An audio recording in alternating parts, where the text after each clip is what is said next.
But we are joined right now by a good friend on the show, one Mike Yam. He is working now for the CW covering college football, working for the NFL Network, obviously covering NFL football, but also children's author of Fried Rice and Marinara. Mr. Do-It-All, Mike Yam, joining us. How are you, buddy? Doing great. I appreciate it. You should be on the golf course too. I just want to throw that out there. We agree. This should be like a team effort. Yeah, we don't have that Rob schedule. He, he's like the Aaron Rodgers of the group. He has the unexcused absence that's excused. I hear you. It's a good thing. If you get a tee time at Pebble, you can't move it. Just like Rodgers' trip to Egypt. You just look. For me, I'll just take off whenever they let me take off. So, but I wouldn't mind getting out onto the golf course myself. Just throwing that out there. Well, listen, Mike, we're excited to connect, mostly because you've got a new gig. You want to tell us a little bit about it and what you're excited for? Yeah, no, and I appreciate it. God, this is so crazy how the world comes together the way that it does. Obviously spent a long time covering the Pac-12 at Pac-12 Network, about a decade there. And in 2020, I didn't have a job there anymore and have been really fortunate and have loved my time at NFL Network. And I still get to do the NFL thing. But I had some folks from the Pac-12 side reach out to me a couple months ago and say, hey, any interest in potentially coming back? And my response initially was, coming back to what? There's no network. Like, what are we talking about?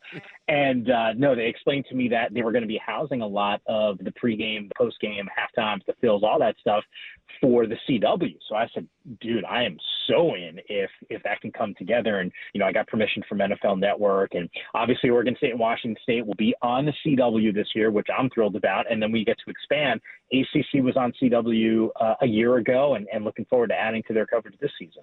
Yeah, it's one of those things that it's like this ever evolving thing. Do you think over the next, if I had to give you a timeline, put on the Mike Yam future thinking cap, when does all this kind of get settled? Do we come to a final reality in the next 3 to 5 years? Do you think this is an ongoing evolution?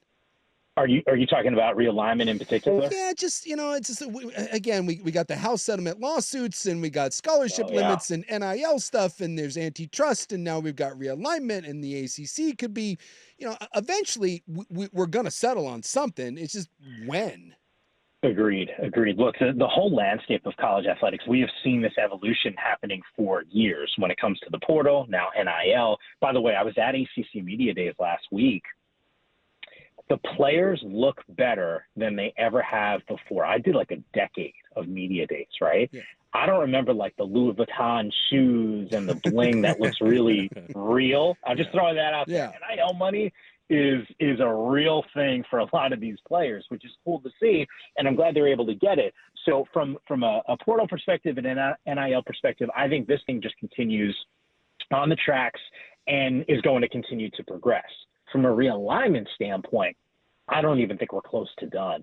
In fact, I'll tell you, look, there's obviously uncertainty in the ACC with Clemson and Florida State, but I would just fast forward here.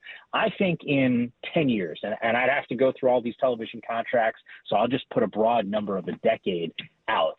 The rivalries that we have grown and loved on the West Coast in the Pac-12 conference, I am convinced will be back. And I don't know if it's going to be called the Pac-12, but I just don't know how sustainable it is to have the current landscape of a Power Four, the four major conferences now. I just don't know how realistic that is in the long term. I mean, it's these giant land grabs. I still think you would net out on more of an NFL model.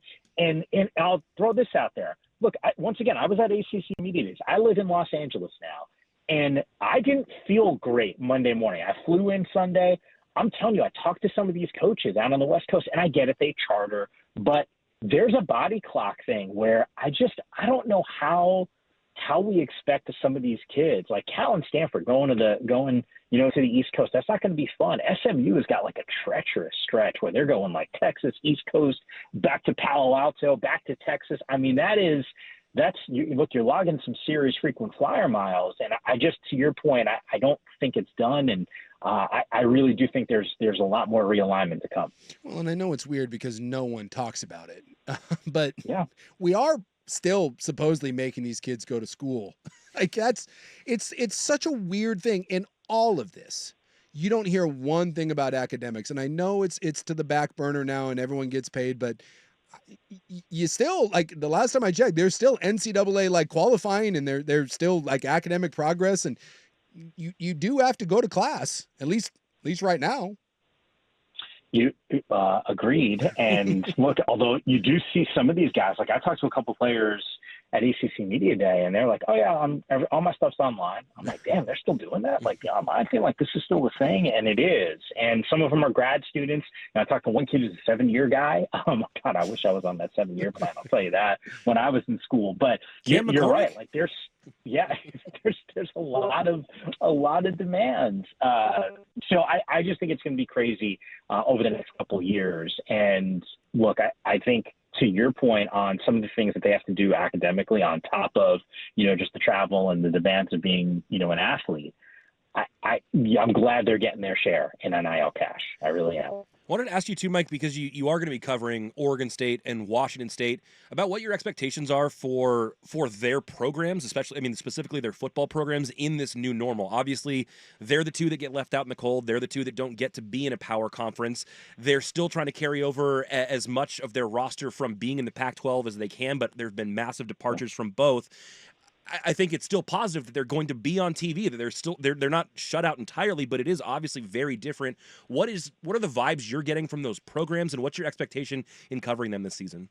Yeah, look, I'm excited to see the products on the football field, because we spend a lot of time talking about what's going to happen off of the field. And in due time, we'll get some of those answers. But I think it's unsettling. I think it's unsettling for an administration, for the student athletes that are there, for the coaches. It's really meaningful. Like, from a Jonathan Smith perspective, I don't blame him, right, for leaving. It sucks for Oregon State. I didn't think it was going to happen. But when you just don't know where you're going to be competing, what's that level of competition? Are you going to have the resources to be able to compete? Look, when God, I don't think I was about to call out one coach in particular, but I think this is every single coach. Coach takes over a brand new program. One of the first questions he's going to ask an athletic director is like, what's my budget for support staff? Yeah. Can I go and pay coordinators top dollar, and compared to what some of the other coordinators are making in the league? Like, those are the types of things that are meaningful. And I think right now, from a Washington State and an Oregon State perspective, they're still trying to figure out, hey, like, what is this next step? Is it combining with the Mountain West? Is it some sort of reverse merger? I've seen like the European soccer model, where teams would come up, and if they did well, they'd stay, and other teams get relegated down. It's been pretty creative. I think there's also a school of thought of saying, like, hey, let's see what happens with this Clemson Florida State situation. And is there, a deal with them? Is there a deal that changes from an ACC perspective? Already, two teams on the West Coast with Stanford and Cal that are familiar with, obviously, the two teams in the Pac-12. So, I just think the uncertainty is unsettling. And I think hopefully we get an answer within the next year or so. From a contractual obligation, I do love the fact, and I sound like a company guy because you're asking me about the CW when we come on, but one of the major issues that this league had for a long time was eyeballs and distribution. Think about this.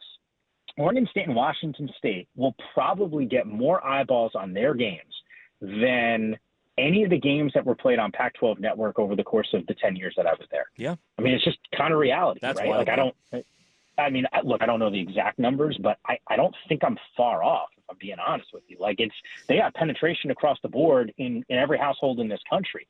Pac-12 Network, I know for a fact, didn't have that. So, and I think at our peak, what were we, 20 million homes, something along those lines. So I just think about the opportunity from an opportunity for these schools to get their teams out there and get eyeballs on the product. And hopefully, it can get settled, because the longer it goes, the resources dwindle, and, you Sure. kind of get forgotten. So time is not your friend, but fingers crossed. Now, I want to ask you, like, because you were at the ACC Media Day, and obviously what happened to the Pac-12 was a lot of people's fault. But look, UCLA and USC was the domino, and then Oregon, Washington was the killer. And, and now there's a lot of, like, bitter feelings. Well, in the ACC, you got two schools right now that are trying to kill that conference, basically. And, how awkward was it? Awkward, knowing that everyone's there, and yet it's not a united front. And there's two schools that are actively suing, saying, we're better than you. I don't want to be a part of this.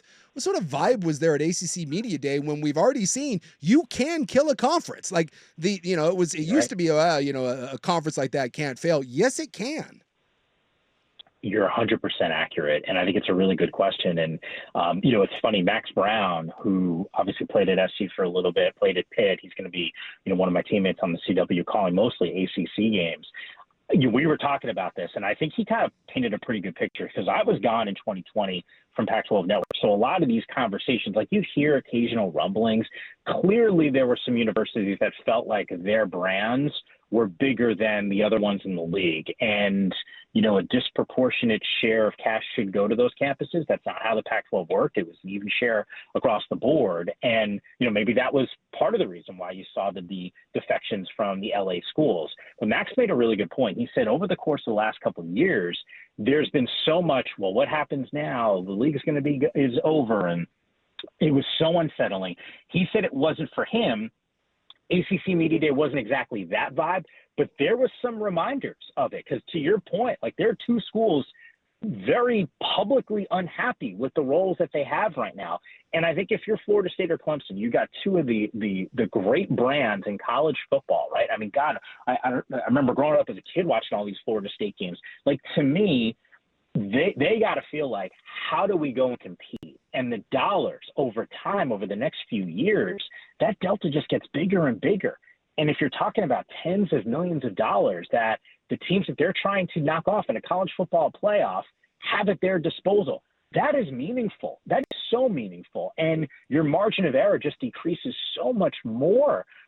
You just got to be able to hit on almost all the prospects, all the kids that you're trying to get. And I know Clemson's not dipping into the portal per se, but you go into the portal, you go into the high school ranks, no matter what, you can't miss. And I just think that those schools sit back and go, this is not something that's sustainable long term, and there's got to be a better option. Mike, want to hit on NFL with you just for 1 second before we get you out of here. But I know you've been really busy. You're at Rams camp, and coming up, you're headed to Baltimore's camp, Atlanta's camp, and Buffalo's camp. Of the things that you've covered so far this summer with the NFL, or that you're going to be covering in the next week or so, what's really stood out to you? Wow. Look, you just mentioned Baltimore. I'm actually really excited. Last year during the season, I don't know if you felt this way. I thought the Ravens were the best team in the NFL. Yeah. No disrespect to the Chiefs, who clearly can say that they are, because guess what? They won the Super Bowl and they beat them head to head in Baltimore in an AFC Championship game. I get all of that. In the regular season, the Ravens to me were the scariest team, a dominant offense and a dominant defense. And to me, sometimes you need to learn how to win. And Baltimore, I think, might have learned a really tough lesson on how to win in a really deflating loss in that championship game, that AFC championship game against Kansas City. And I think there are teams in the AFC right now that go and look at the Chiefs and say, how do we build our team to beat that squad? And I think Derrick Henry has a lot of tread still left on those tires. And as much as I think Derrick Henry can help Lamar Jackson in that offense, I think Lamar Jackson in that offense can help Derrick Henry. No team is going to now look at Derrick Henry in the backfield and say, only threat, they're definitely running, he's getting the rock. And, oh, by the way, he still was able to dominate. I just think the options for this offense, there were two designed runs for Lamar Jackson in the AFC Championship game, and they lost.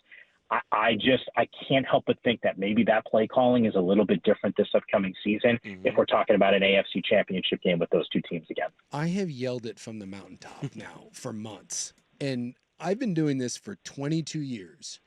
Wow. And I, to this day, will tell you, I cannot recall a worse game plan than what the Baltimore Ravens had in that game. And I've yet to see an explanation for it. It baffles me. It is one of those things that, like, it'll be 10 years from now and I'll randomly bring it up to someone and be like, this old man, I just don't understand it. The number one rushing team in the NFL against a defense that isn't, the one thing that they don't do well is stop the run. And you go into that game, we're like, you know what we're not going to do? We're not going to run the ball. No, we're not. I think in the second half, they gave their two backs 3 carries. It's just the most, and they still almost won. So it's the most, as you can tell, I'm still, it's still, whenever it gets brought up, you brought up the Ravens being the best team, I just want to start yelling, yes, yes, yes, they should have won the Super Bowl. But they didn't, because they refused to run the ball. Yeah. Look, they had success too. Even Todd Monken, who I thought, by the way, did a tremendous job during the season. Yes. That offense was explosive. They were great in the air, and that's what we wanted to see, the evolution of Lamar Jackson. But I got to tell you, you get to the postseason, you got to run a little bit, and it was a tough watch, man. I thought the Ravens were going to win the Super Bowl last year. I did not see that playing out the way that it did. Mike, really appreciate your time and sticking on with us for Anytime, a little bit yeah. longer. But congratulations to you in the new gig. We are excited to see you covering what used to be Pac-12 teams regularly on Saturdays coming up this season, and we'll catch you on the NFL Network as well. You can follow him at Mike_Yam on Twitter. As always, Mike, thanks for joining us. I always appreciate the invite. Thanks again. Absolutely. The great Mike Yam, always nice connecting with him.